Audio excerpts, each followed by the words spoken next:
Hello and welcome to Sean White's Solar and Energy Storage Podcast. In this podcast, we are going to bottle some NABCEP PVIP, that's PV Installation Professional excitement with Garret Little, who just passed his PV Installation Professional, his PVIP NABCEP exam, and that's the gold standard NABCEP exam. So, hey, Garret, what's happening? Oh, not much. Just getting over a little bit of cold, but I'm feeling a lot better today. And luckily out here in the Northwest, it's really sunny today. So it's nice to wake up and see a bright, cold day. So that's good for a change. Yeah, like bright sunlight, that's medicine. Yeah, bright sunlight and pretty cold. Mhm. So it's pretty optimal for PV right now. Hey, yeah, I know. I hope your grid doesn't crash. Just kidding. Yeah. So what Yep. part of the Midwest are you in? No, the Northwest. Oh, excuse me, the Northwest. Yeah. I live right in Vancouver, Washington, just right across the river, Bend, Oregon. Great. We're just right there along the Columbia River. Beautiful. Yeah, I've been here most of my life, aside from the couple of years I was in Colorado, but born and raised in the Northwest. And so what is your job over there? You're working in the solar industry. We Yeah. know that. Yeah, I work for Sunbridge Solar. I've actually been with them since February 2014. Actually, I think on the books it says March, but next Monday is my 10-year anniversary with them. So It's been quite a ride. Happy anniversary and happy PVIP. Yeah, thanks. I Mhm. appreciate it. They're lucky to have you. Yeah, thank you. I appreciate that. Yeah, I'm a project manager. We're a pretty small family-owned company. Started with them as an installer, although I actually started in solar in Colorado when I was there for a couple of years, but started as an installer, and then I wanted to go more the project manager office route.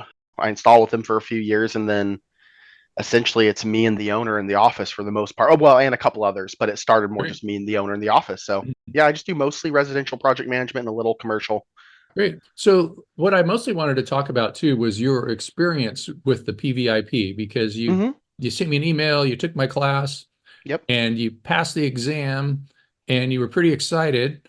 And so maybe you can just tell us a little bit about your history of dealing with the PVIP exam, which is a difficult exam. Sure. And it's the one that everybody wants. It's the gold standard. And you are PVIP certified now. Yeah, no, it's a great thing to have quote behind me, I guess. Something to look forward to in the future, just having that on my name now. But the history, I took it about 9 years ago. It was right after I got out of my 2-year kind of trade school, Ecotech Institute in Aurora, Colorado. I took it and I didn't pass it then. I kind of realized how difficult it was. And I really was a little underprepared because that school was more hands-on, just installation, not as much calcs and this and that, you know? Yeah, I'm familiar with Ecotech in a weird Yeah. way. I was Yeah. working for another company, and I work for all different places, and so they would just hire me to teach a class here and there. And so the other company got bought up by Kaplan, and then Kaplan bought up Ecotech. Then they branded what I was doing Ecotech, but it was a completely separate organization from the Ecotech in Colorado where you would go to solar school and stuff like that. And then they sold it to some other organization. I think it was like Virginia College or something like that. And they did all kinds of training for all different things, but the Ecotech was their renewable energy branch. It branched off from Kaplan Clean Tech, which I was doing. And I made some videos and stuff for them. And then they shut down, like a lot of those private colleges shut down. And so there were some people that were partway through the program that all of a sudden couldn't complete it. And they got loans and stuff like that. And that was unfortunate. I felt bad for some of those people. And I do run into some people. So I guess you completed the program. Yeah, I did hear about that. That was a little bit after I left. I did hear that news that they shut down and it was a weird situation, but I was already gone. I did complete the program. That's awesome that you completed it. And I hear about that with other private colleges and stuff too, where they would just shut down the school and then all of a sudden you're out of luck. I think there still is some way for people to get their transcripts, something like that, if this happens for these private colleges that shut down. Yeah, I sure hope so. I saw when I was in the 40-hour course or whatever with you, you mentioned that, and luckily I have mine saved. So I do have my transcript, but I have heard that it can be a little tricky to get those. You had to save it in a couple of places just in case. Yeah, I know. But yeah, so I went to Ecotech. I took the PVIP originally, like I said, about 9 years ago, right out of Ecotech, and I didn't pass it. It was honestly something where I did in Ecotech right before graduating. We took the PVIP back then. It was the PVIP Associate, I think it was called back then. Or let's see, we have the PV Associate or PV Associate, which was formerly called the entry-level exam. Yes, the entry-level exam. And then the PVIP used to be called the PV installer certification. That's right. So we took the PV entry level, is what it was called then, right before we finished the school. So I did my entry level and I did really good on that. But it came to a shock to me because I was pretty young in the industry and whatnot, the how much different the PVIP was. So Quite I a took, bit. yeah, it's quite a bit different. So I took that right after and I didn't pass it. And long story short, it Yeah. was kind of Yeah. a, And maybe what I'll do is just like take a little break here or is just talk about that too a little bit. And okay. so it was formerly known as the entry level exam and it's the associate. And that's the kind of test that somebody could study for a week, like somebody that's done a little bit of college that knows how to take a test and things like that. And so they Mhm. can study for a week and pass the test, like after 5 days of studying. And then the PVIP exam is more like an electrician's exam. It's open book, National Electrical Code, NEC. Mhm. And that exam, people will oftentimes study for a year sometimes. I mean, it depends. There are people out there that are engineers and things that don't need to study at all because they already do this stuff every day. Mhm. But it's not anywhere near the difficulty of the PV associate exam. Yeah, I 100% agree. I mean, the PV associate, it's not nearly as deep into code and calculations. It's a handful of questions or some basic OSHA regulations, a handful are more tilt and azimuth and basic PV design, site assessment situations, where obviously the PVIP is, yeah, it's a much more deep dive into code and calculations and more intricate PV design, I guess I'd say. That was my experience for sure. Yep. So let's see. So we went back, what was it? 9 years in time is when you had that experience and you went to Ecotech, you took the associate exam that was then known as the entry level. Then you took the PVIP, which I guess was then known as the PV installer certification. I think maybe somewhere around that time is when they changed the names. And so where did that take you? Yeah, 9 years ago, quite a bit different, as a lot of people know. I had to actually drive up to Seattle and take it. Yeah, I remember that too. Like we used to have to do it in person. And so one of the many benefits of COVID is they let us start taking these exams at home on our own computers. And so all you need is a webcam and a computer and a room where you can be all alone and Yep. you're taking the test at the comfort of your own home. And they have Yeah, live online proctors, which means there's somebody that's watching you.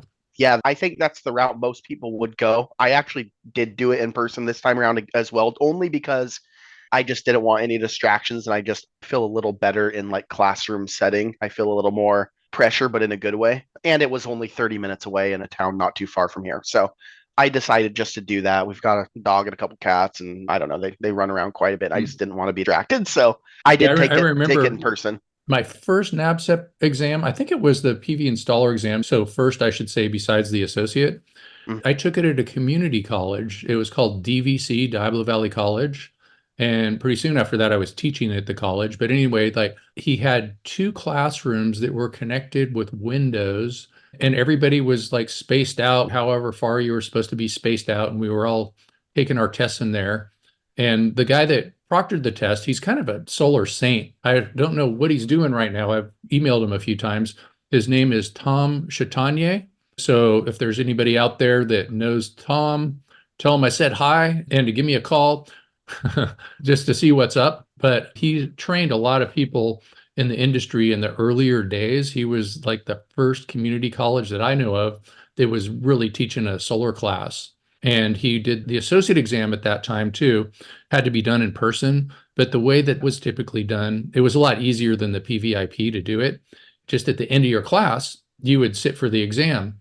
And then I remember the way that they did it too. If you didn't pass the entry level exam, then what would happen is you could just go back to another class and take Huh. it with the other class. It was kind of cool how they did it that way. And people can still do it, but the thing is, as far as doing it in person, like at the end of a class, is you need to have a place where it's like your permanent classroom where you're going to do the exam over and over again. So people these days are mostly just doing it from home. It's just so much easier to do it Oh that way. yeah. Yeah, I agree. Like I said, I'm sure that's most people would opt for that. I think I was outlier there where but I just saw that it was close by and I was like, I'd rather just go up in the Oh, oh, morning and so take it. so you just did it recently that way. Yeah, no, my time that I passed, which was actually a week ago, This time I was taking the test. I was actually just starting it this time a week ago. I did do it in person only because I didn't really want distractions and it was only a 30-minute drive in a town I go to Great. fairly frequently. Yeah, you make it a ceremony out of it. Well, that's Yeah, cool. So, exactly. so I don't see too many people doing that. So Yeah. maybe I can ask you just about a little bit about your experience. Hmm. So you go into the testing center, you check in, they empty your pockets, you Hmm. go sit down at a computer. And so I've had it a couple of different ways. One way that was weird was it was like a flat desk with a monitor in it. Was it like Yep. that? Yes. It was a flat desk with a plexi plastic, Yeah. tabletop over it. Yep. Yep. Yeah. And And a I thought that, covering over it, a little dome thing over it just to cover the screen, just a little covering. yeah, so nobody's watching what you're doing or anything like Yeah. that. Yep. And Yep. I think too, like they have these like polarized glasses where you can't see it at an angle, like it's built into the screen. So like the person next to you can't see what you're doing. And then what did they give you for taking notes? I was actually pretty relieved because for some reason I thought that you only got one piece of paper but they give you a little, A I whiteboard? mean, it is dry erase. It's essentially dry erase grid sheet paper, but there's like 4 pages and they're fairly decent size. They're like bigger than 8.5 by 11 or whatever. It's like a little booklet, but it's just a dry erase. Okay, that's the first time I heard of that. So that's good to talk about it. Hmm. So is it like it's bigger than the size of a piece of paper or somewhere around there? No, it's about 8.5 by 11. It seemed a little narrower and slightly taller, maybe. I don't Mhm. know, but it's basically 8.5 by 11, pretty Yeah, close to so, that. something like that. And then did they give you an eraser? They said don't erase it, they'll clear it later. Oh, okay, that's interesting. And then I remember one time they gave me an eraser, and then the worst part of it is they gave me this dry erase marker that was totally messed up. It was like this tip that was all flattened out, and it was just hard to write on. And it was probably about the size of a half of an 8.5 by 11 sheet of paper Jeez. that Oh, I could keep wow. erasing it and stuff like that. But Wow. and so yeah, it would have been nice to have like a fine point. So that worked out pretty well for you, I guess. Yeah, it did. I had more paper than I needed. Fortunately, I'd practiced quite a bit, so and I got my writing down a little small. But the bottom line is they did give me more paper than I expected, which was great because I think for tests like that, I don't think you should be really limited to how much paper you get, to be honest. Yeah, sure. Yeah, because you're just writing your own notes. You're just Mhm. doing calculations. Yep. So for the people out there that are taking it at home, like most people, you get 2 pages of paper and you have to Hmm. supply it yourself, of course. So they're 8.5 by 11. So that's 4 sides and you get to write on that. And then at the end, they make you tear it up in front of the camera. Oh, wow. They tear it Interesting. up in so many pieces. And I forget how many pieces, but every time you tear it in half, it's like you got 2, 4, 8, 16, 32. Yep. And I just saw this thing, I think it was Mythbusters, where they took a football field sized piece of paper and they folded it 11 times. And towards the end, they were using one of those rollers that they flatten roads with. Oh, wow. But they Wow. did it. But That's it's just crazy. amazing. It just shows you about, doubling or halving things, Hmm. which is doubling in reverse. Oh, So, yeah. so that's pretty cool. And I imagine it was probably a lot the same once you were logged in to take the test. So you have like Measure Learning, Meazure, and they're the ones that are proctoring the exam. And you go in there and you're just clicking bubbles and stuff like that. And then there's a calculator that's built into the exam. And I imagine you had that too. Yep, that was And actually I brought my own calculator, and I will say, that was did one they thing let you I use it? no, they did not, Uh, which was fine. I strongly prefer a handheld calculator. That was one of the things I did not like. no. It's just at first I was trying to figure out how to get to reverse tangent, and it just takes way more time. And another thing too about the trig functions, I always do it in degrees and sometimes Uh-huh. it's set for radians. And so a lot of times people are like, wait, this calculator's not working. And then they panic. And panicking is not good when you're taking a test. No. So if you're out there and you're ever looking at a calculator trying to do trig and it's giving you some really crazy answers, look for that button that might say like degree, rad, tan, something like that, and just make sure that it's on degrees, unless you're really good at doing trig and you know how to do it with the radians. Yeah, that was definitely a little bit of a tricky part, and I guess just a tiny little disappointment. But I guess that's what I get for going to Mhm. take it in person. I could have taken it at Uh-huh. home, but Well, no, at um, home it's the same thing. oh, okay. Oh, yeah, because you have to use a Yeah, calculator on the screen or whatever, I'm assuming, yeah. right? Okay. Yeah, they Yeah, don't let you use your own. there's nothing wrong with it. I mean, it just takes longer, and I was so familiar. I mean, I've Mhm. done a lot of schooling in my life, and I've always just used a calculator, so it just kind of threw me off a little bit. But I mean, it was fine. Yeah, it just takes a little getting warmed up. Yeah, it does. It takes a little Hmm. get warmed up, but once you get going, it's Hmm. totally fine. Okay. So how often did you use that calculator? Was it on like half the questions, or what do you think? I would say it was probably about 30 to 40%, maybe, right Yeah. around that. Okay. I'd Cool. say about a third, a little more. That's good to know. Yep. And of course, we can't talk too much about what's on the test, but I thought that was probably not being too specific there. Yeah, yeah. And what was the right answer for question 32? No, I'm just kidding. Uh, I would say C, I guess, only just because yeah. I don't know. I like to choose C if I don't know, but Yeah. Yeah, and that's testing psychology too, because if everybody doesn't know the question and everybody answers C, and more people answer the wrong answer than the right answer, there's more likely of a chance that they'll throw it out. And sure. 25% of the time, all those people that answer C get it right. So it's Yeah, like, well, they're going to either get it right or they're going to throw it out, maybe, if that works. yeah. I mean, that's not a NABCEP thing. I've done that forever. I feel like C is just always my go-to. Yeah, yeah, yeah. So everybody out there, remember the C. You know, got Yep. to trick those test writers. But I'm sure they have a way to trick us on that too. They might Oh, yeah. ramble up the order of the questions or something like that on the test. Yep. Yep. But you did pretty well too. You got a pretty good Mhm. score. That was pretty Yeah. awesome.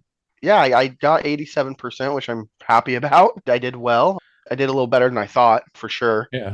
And that's a really good score. So, Yeah, I appreciate it. Definitely attribute it to your class through HeatSpring. It definitely helped a lot. I mean, I can't really almost express how much it helped, but it tremendously helped. So, I mean, if I wouldn't have gone that route, I think I would have panned out quite a bit different.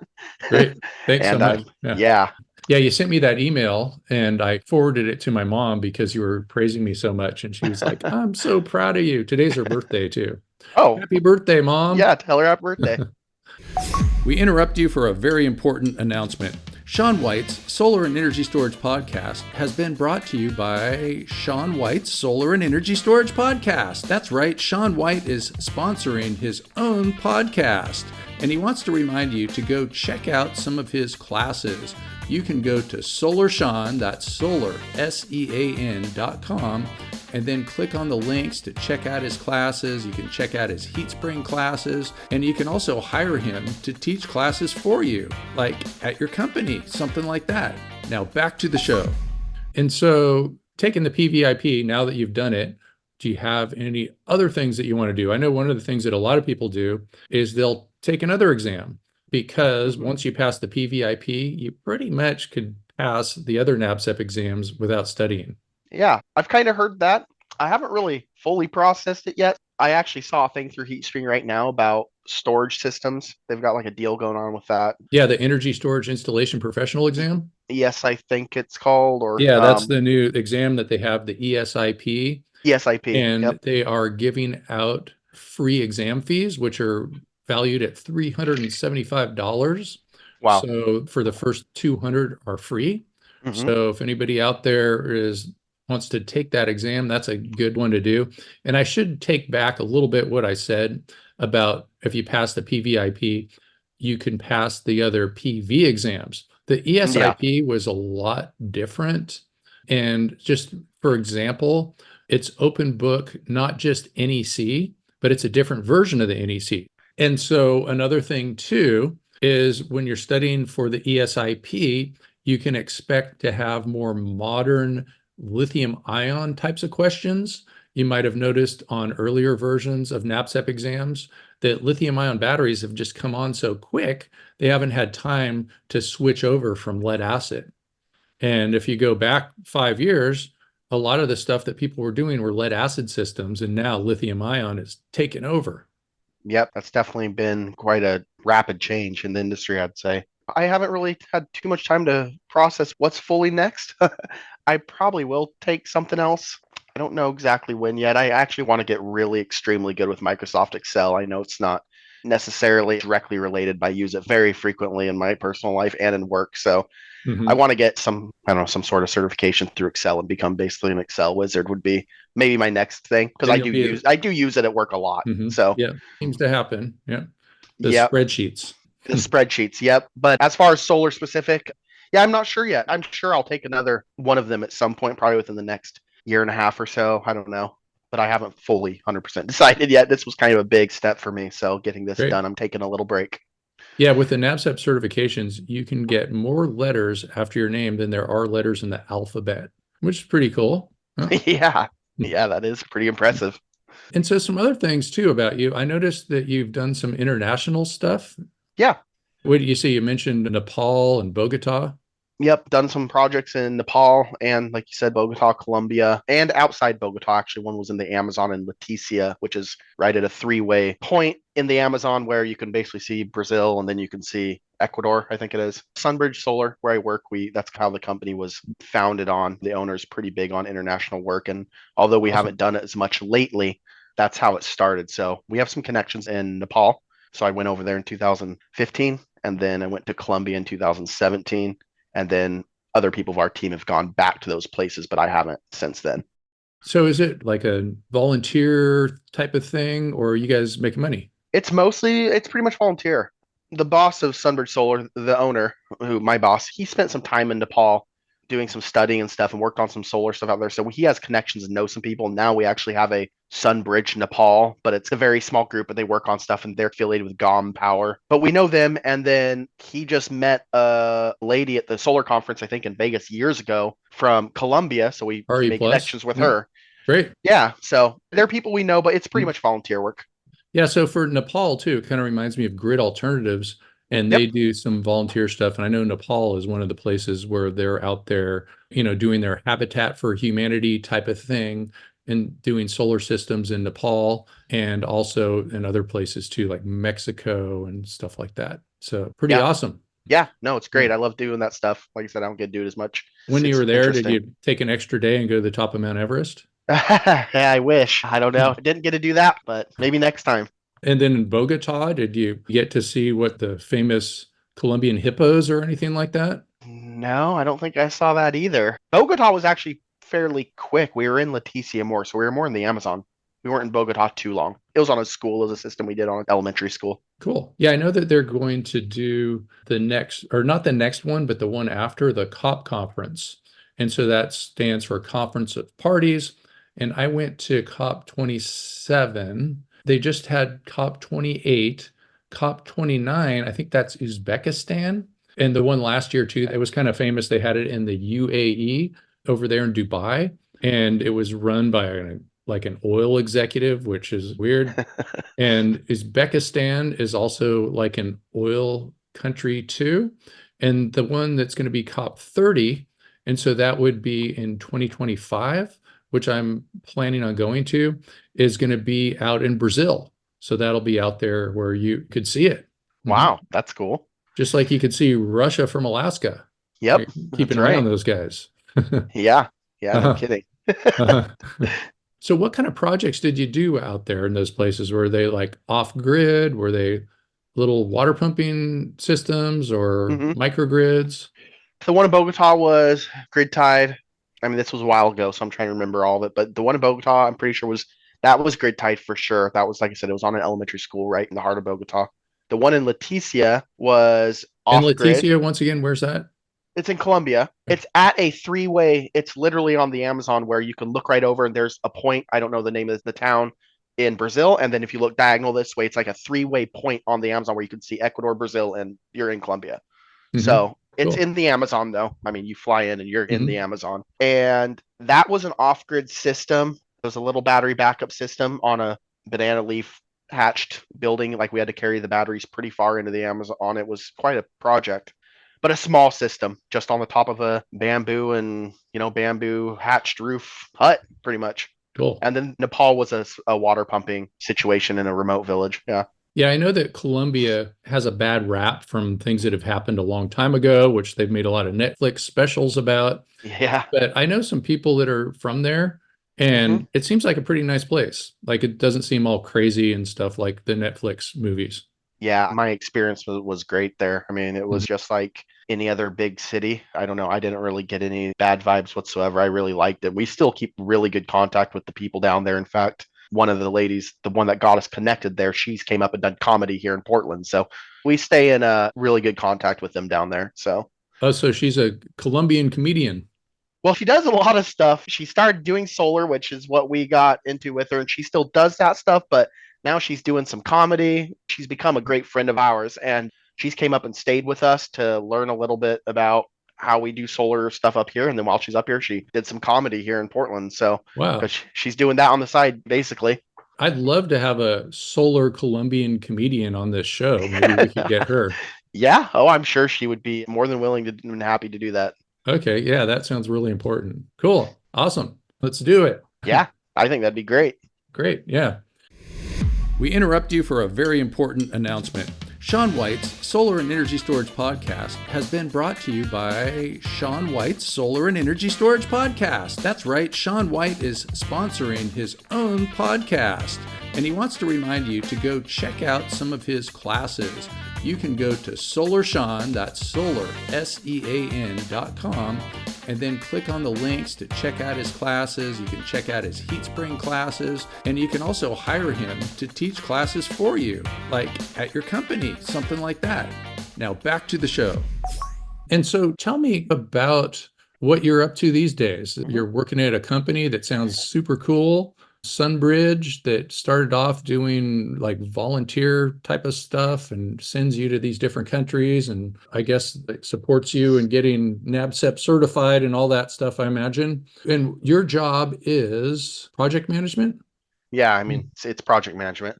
Just on a day-to-day basis, maybe we could just let some people know what a project manager does at a company like yours. Yeah, I mean, my day-to-day role is really to manage the flow of the jobs from when they come in after we sign contract comes in to post installation. Really, it's just watching over every aspect and make sure that the jobs go from, like I said, coming in as a brand new job to getting ready through permitting to getting ready for installation, and then through the installation phase and after, and making sure that jobs move enough through the queue that they're basically that we have a steady line of work and watching. And then I do a lot of ordering. I do a lot of lining up subcontractors for certain things if needed. It's a lot of different buckets my hands are in, I guess you'd say. We're a small company, so I'm always interacting and dealing with the field crew all the time, the electricians.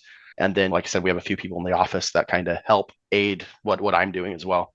Great. So there's multiple crews, I guess, and then you try to figure out how to get them going and support them and make things happen.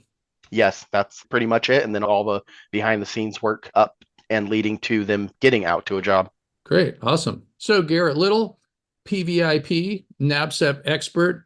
Maybe you could tell us a little bit more about your long PVIP experience.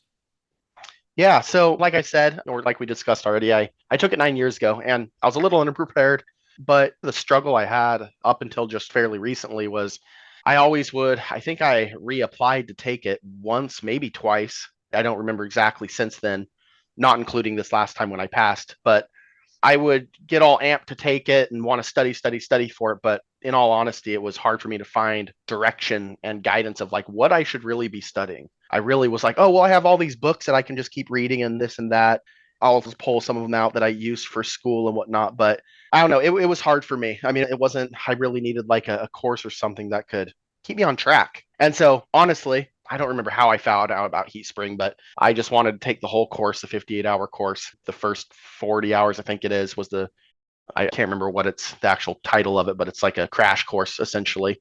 Yeah, so pretty much there's like the first 18 hours is 18 hours. Yeah, that's right. Is more aligned with the associate Yep. type of material. And then the 40 hours is more aligned with the PV installation professional type of material. Yeah, so I just wanted to do the whole thing. I've been in the industry a while, but I was like, let's just take the whole course. Let's just start fresh, real nice, and go through the whole thing. And so I did, and it helped tremendously keep me guided in what to study at the 18 and 40-hour course that you taught. It covered everything that I experienced on the NABCEP plus a lot more, to be honest, which was great because I think I don't want to say it over prepared me, but it really like everything that I experienced on the NABCEP was covered for sure in the course. So yeah, I needed something all these years, and this kind of helped me stay grounded and focused. And actually, it was a formal class that I could actually take that really, I knew that what I was studying in this class was directly related to pursuing the PVIP. And that's exactly what it did. Yeah, again, I think it's a great thing what HeatSpring's doing, what you're doing. Your class was so easy to stay focused on. Definitely from a staying engaged point of view, it was by far the easiest online class I've ever taken. I have taken a ton solar related and not. So thank you for that. Thanks. I'm really glad that you guys put together this course. And I would encourage anyone, honestly, just to take it if they're wanting to take the PVIP, because like I said, I think if I wouldn't have taken it, my outcome would have been a little different. This really prepped me really well. And even all the things that the NABCEP didn't really cover that this course did, I learned so much from it that it's pretty incredible. If I really even look back a few months ago or 6 months ago before I started it, I mean, yeah, it's just night and day. Like I feel like I've advanced quite a bit just as far as knowledge goes.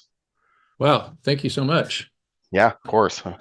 Yeah, it kind of reminds me of the first time that I took what was called the PV installer exam, which is now called the PV installation professional exam. And I remember we had a study group, me and a couple of guys, and we didn't really know what to study. And they had this thing called the NABCEP resource guide, and we studied this thing inside and out.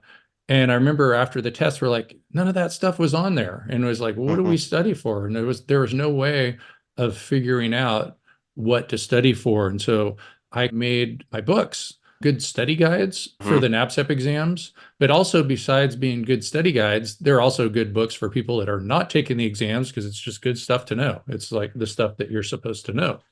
Yeah, that's exam prep. Like I used to work for Kaplan too, and that's their thing. They prepare people for all kinds of exams, law exams, graduate exams, medical exams, all that kind of stuff, nursing exams, phlebotomist exams. They're all into the exam prep. And so I decided to get deep into the exam prep and get people to pass their exams. And that's kind of my thing, is getting people to pass exams. And you got a really good score too.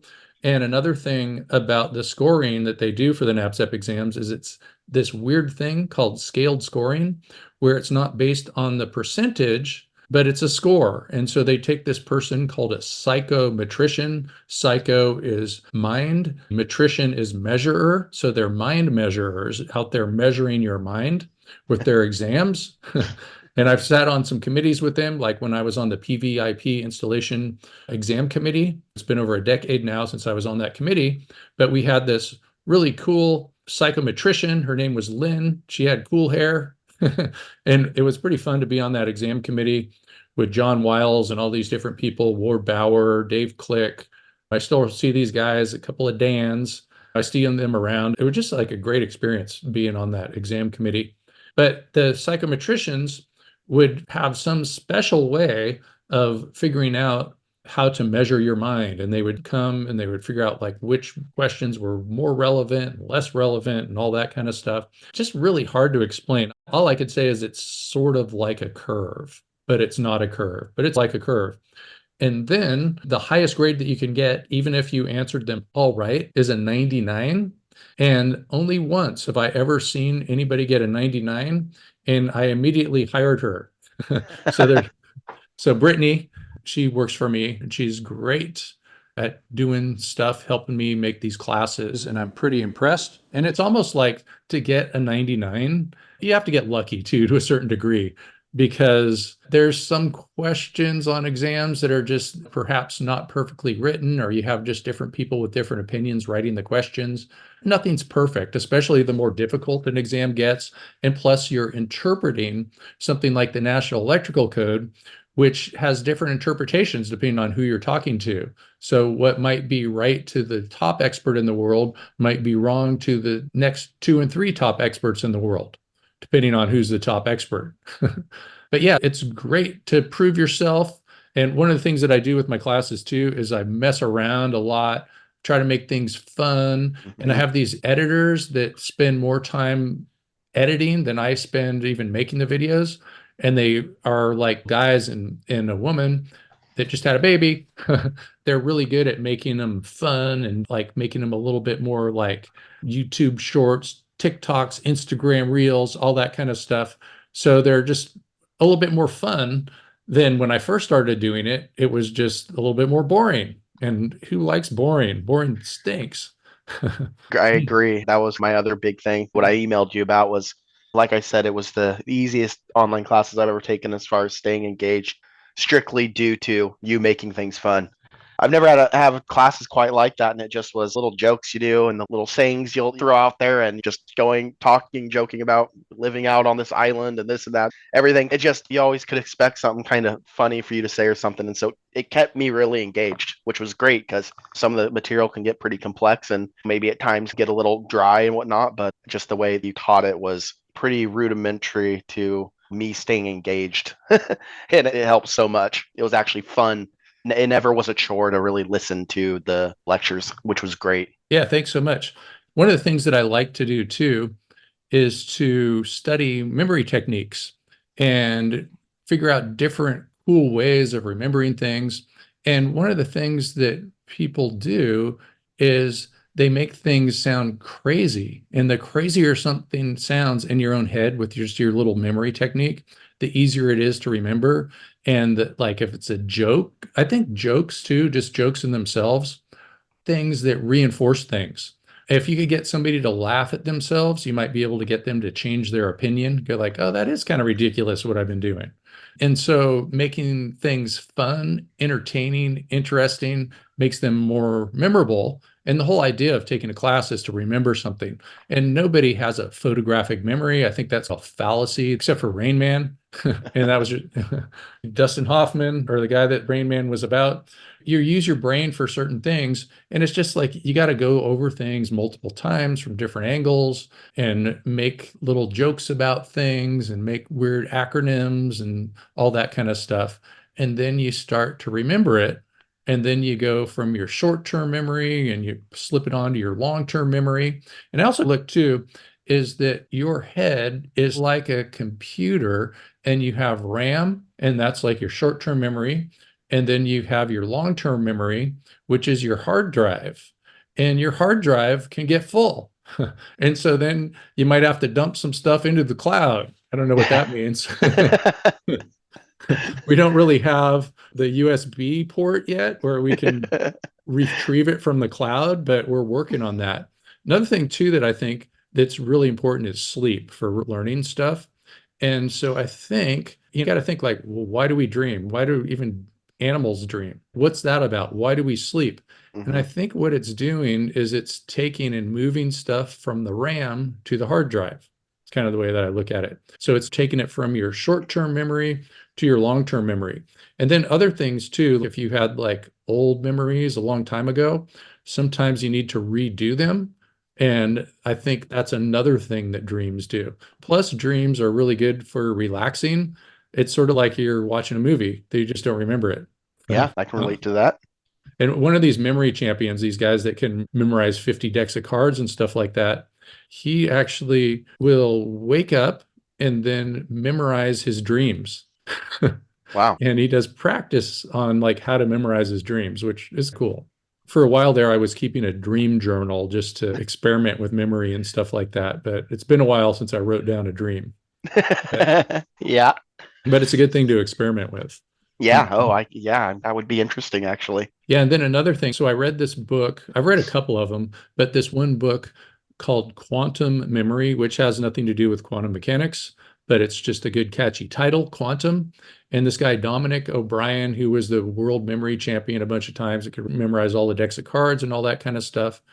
And I learned all these different ways of memorizing things. In fact, I should do it again, because if you don't do it over and over again, then you forget stuff. But I got to a point where I could memorize 100 digits of pi. So I was like 3.141592653. And that's about as far as I can go right now. But the way that I did it, it was called the journey method. And so I would take a trip, and sometimes the trip would be through your house, and you just look at this corner and look at that corner, and you look at a book and you think of what's the name of the book or something like that. And it sounds something like you're trying to remember and in a certain order and things like that. And that's how I did it with the numbers.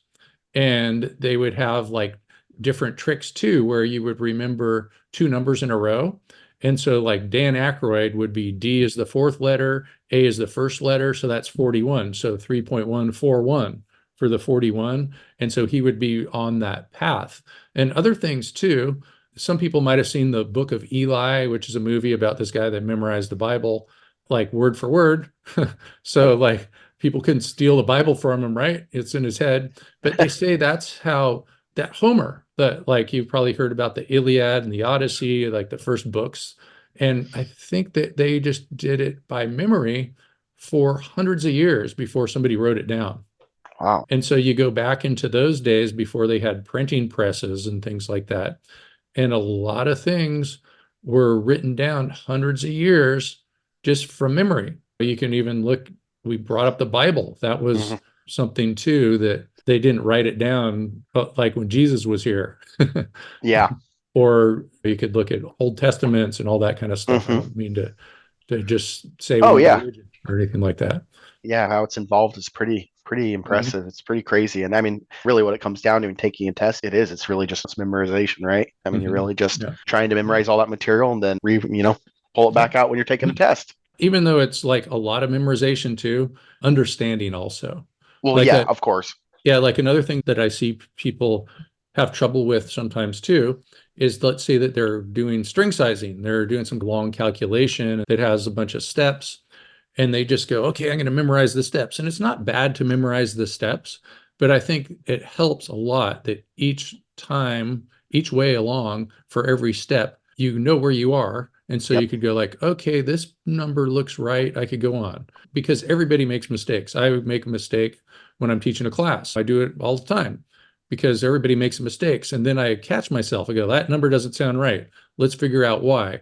And so then I use that mistake that I made to help teach people about mistakes and how they're okay to make as long as you catch yourself. Yeah, it's definitely very valuable to understand what you're doing to, like you said, catch yourself and for cross-referencing. If this doesn't seem right, well, Mhm. why? And then you can check something other to see if it lines up or makes sense. And there you go. Yeah, and then another good thing too that people should learn is study habits. And so there's something called state dependent memory, which means that you want to study in the same state of memory as you take the test. And no, that doesn't mean drinking a beer before the test, people.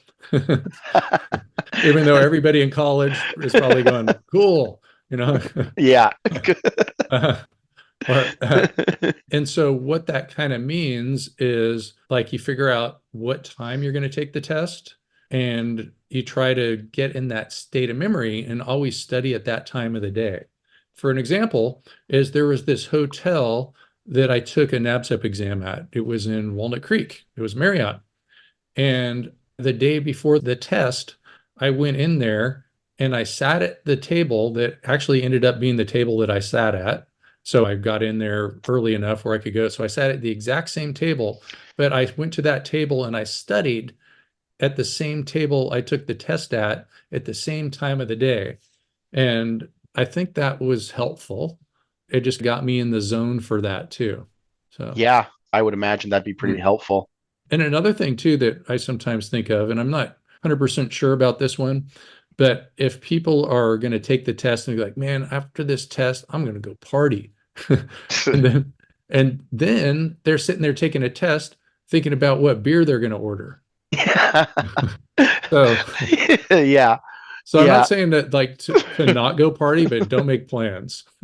yeah. No, I agree with that. I didn't have much going on after I went and had a lunch and let it all sink in. But yeah, I agree. Yeah, maybe don't make huge plans because then you're just going to get excited and worked up about huge plans afterwards Uh, and maybe be a little sidetracked. Yeah, I almost think that too. It might even be a good idea to like after the exam to study, just because you make plans to study, you do a little bit of studying, and it just makes it so you're just super in the study mode the whole time. Hmm. Uh, Just a thought, just a theory. Yeah, well, I studied a bunch throughout the whole course, but the day before, I took the day off and I just studied for Yeah. about 10 or 12 hours, and I called it about 9 o'clock and said, "All right, Mhm. going to bed, getting good sleep." And I didn't look at anything in the morning because my test was at 8:30 in the morning, but it's 40 minutes away. So I Yeah. felt pretty prepared though. So I cut it off at Mhm. 9 o'clock Great. the night before and said, "All right, let's go do it." Yeah, I remember when I was taking my SAT test in high school, and I took it a few times, and my dad gave me this truck that had a big drill press strapped to it. And I was living up in the mountains, so there's all these windy roads.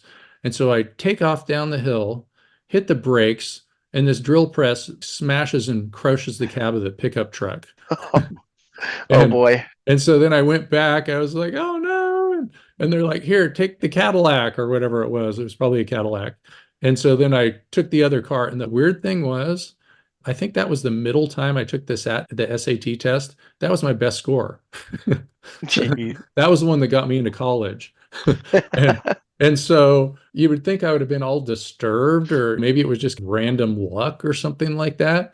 But who knows? Maybe it's a good idea to crash your car on the way to an exam. Just kidding, Yeah. everybody. Don't do that. But who knows? Maybe it set off some chemical reaction in my brain or something. It was like the flight or fright and got those hormones cooking in there and Yep. got Got a all few A, B's, amped and up. C's already. Yeah, definitely woke me up, you know. Oh, I'm sure. Yeah, and another thing too, that if people are not taking it home, which most people take it at home, which is good for the state dependent memory, because if you're Hmm. studying at home, you take it at home, that's a cool thing. But for people that are going to take the test somewhere else, like you did, I do have some people that take my classes, especially for the associate exam, that don't even have computers. And so they go to the testing center and things like that, is to go there like ahead of time and figure out parking and all that kind of stuff and figure out how you're going to get to there and where the room is and all that kind of stuff. Because there's nothing worse too than you're on your way to your test and you're like, I'm late, they're going to cancel me. And that's probably not releasing the right brain chemicals when you're doing that kind of stuff. Yeah, yeah. Give yourself ample time and be familiar with where you're taking it. I was fairly familiar because I've been in the area multiple times and it's a small little college, so I wasn't too worried about it. But yeah, give yourself time. Don't be rushed. Yeah, so like some of these people are taking it in some testing center in some big city, or there might be some college where it's like a half an hour walk from the parking lot. And they go to the college and they're not a student there. And so they have to figure out where they could do some kind of guest parking and all that kind of stuff. Yeah, that's how it was like when I took it 9 years ago in Seattle. It was like that. So maybe we'll talk a little bit too. So people are getting ready, they're taking the test, and they sign up for the test too. So you have an appointment for the test. And you've done that recently. How far ahead of time did you make the appointment? I think I made it like 3 weeks ahead. So I that's think, kind of a long time compared to most people. yeah, I think it was about 3 weeks. But I mean, I knew it gave me options to take it much sooner. Like I basically put in my area, whatever, and it pops up. This place is doing it, this place is doing it, and you can choose what area, and then it shows the times. It's really easy. I was actually really impressed with the platform. Yeah, and then there's ways to reschedule. There's also charges and things like that. If you just totally don't show up, that's definitely not recommended. Yeah. Yeah, definitely show up. And I knew, I mean, I'm so fortunate I passed first time, but I knew if I did not pass, I had to go home and reschedule it and hope I can take it Mhm. exactly 2 weeks later because that was when my application expired. So, What what's really cool too is you got all those extra points, so you did way better than you needed to. So uh-huh. did you know that you could sell your extra points now to somebody that needs them, like somebody that failed? Oh, well, hey, Yeah. well, send me Yeah. the info. Yeah, it's like they're on eBay. Yeah, there you go. Yeah, it's like $100 a point. Yeah, the other cool thing too is the old way that they used to do it when we would sat in the room, it was once every 6 months. And they would Yep. do it all across the country. So there'd be people in New York and Hawaii and all that kind of stuff. Now it could be anywhere in the world. Hmm. And I teach a lot of international classes too. And I was always going, come on, NABCEP, you got to make it so people in other countries can take the exam. So that's a really super cool thing that they can do too. Yeah, they really expanded on making it people are able to take it in different areas and make just so much more. It's so much more convenient now for in everyone, really. Yeah, and another thing that I see too, especially when I do these classes, they're like workforce development classes. And so they'll say, okay, we'll cover the associate exam. And a lot of the people haven't taken tests. They don't have a lot of test experience or haven't taken any tests. And they're nervous about it for good reason because they haven't done that before. And sometimes they'll sign up right away and they go, okay, I've got 6 months to take the exam. I'm going to do it. And then they wait. And then after 6 months ends, they have forfeited the exam fee. And so for the associate exam, it's $150. And I feel bad. And I've seen organizations forfeit $150 for many people and spend thousands of dollars on exam fees, which ends up being a donation to NABCEP when NABCEP's a good cause. So good Hmm. for them. Well, it also might be partially a donation to the people at the testing center too. Hmm. So we'd rather have it be for NABCEP because we love NABCEP. I also recommend that people that are doing the associate exam, that they don't wait too long, because people are like, well, I'm going to study more. I really want to ace that test. I just don't feel right. And then they wait so long that then they forgot more than they remembered. It's like 2 steps forward, 1 step back. And then if you don't go enough steps forward, you're just going backwards. Yep. So people just need to do it, take the test, pass the Yeah. exam. Even if they don't pass the exam, it's not the end of the world. They can just take it again, especially for the associate. It's not that expensive. It's $150. Yeah, I watched that little prep talk video from, I don't know who it was, but it's on the 40-hour course. Must have been a previous student or something, but he does a little Okay. prep talk and it talks about statistics about how many people take the HeatSpring course and actually don't end up taking the PVIP, but the percentage of people do, and the pass rate, which is really high. Now, yeah, I was shocked because that's what he pointed out, is for how many people take the HeatSpring course, a lot of them don't even end up doing the PVIP, but you're so far along, you should. Yeah. Yeah. And I 100% agree because, like I said, it prepped me so well for it. I highly encourage anyone who takes the course to follow through. Just take the PVIP soon after. Yeah. And I believe that video is from Brian Hayden, and Okay. he's the super cool founder of HeatSpring. I love working with him. It's just Well, the cool. coolest platform ever. It's just like what's good for one is good for all. I've never met somebody with such a positive attitude. Well, Yeah. except for maybe my past Tai Chi teacher, Jarl. She had a positive attitude.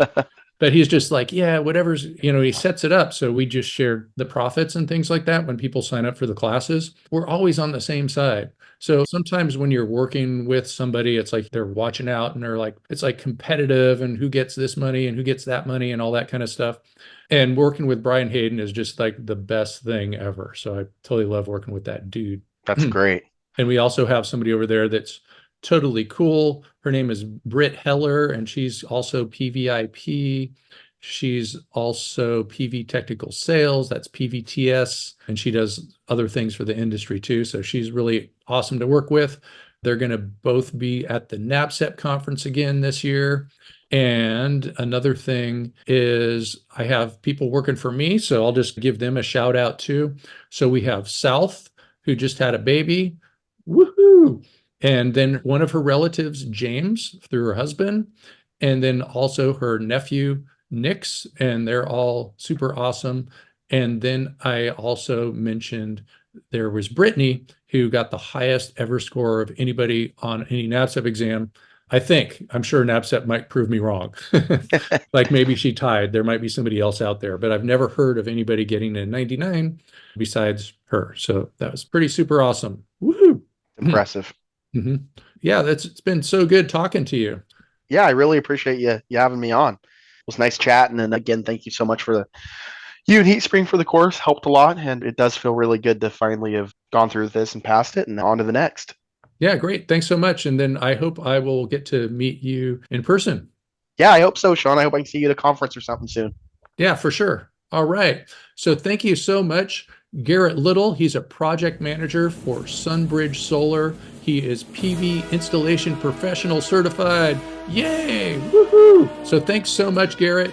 It was great talking to you. I love talking to you. We'll hang out sometime. And thanks for listening to Sean White's Solar and Energy Storage Podcast. To get NABCEP certified and have an experience like Garret Little and get your PVIP or your PVTS or your PV Design and Specialist and your PV CMS, that's PV Commissioning and Maintenance Specialist certification, and your NABCEP PV Technical Sales, that's PVTS, or you have the PV Installer Specialist, that's PVIS, or you have the PV Design Specialist, PVDS, or you have the Energy Storage Installation Professional, and that is not a PV at all at the beginning. That's the ESIP, like the PVIP. And I also need to mention the PV System Inspector certification. And of course, last, because it's the easiest one, it is still probably the most popular thing going on at NABCEP. And we can't forget the PV Associate credential. So if you wanted to get any of those credentials, I have classes for all of those certifications, and we'll get you certified. You get them all. Get more letters after your name than the alphabet. A, B, C, D, E, F, G, and I mean it. P, V, I, P, P, V, D, S, and so on and so forth. Keep on going. Woohoo! Enjoy yourselves. Have a great day, and go to Solar Sean, that is solarsean.com.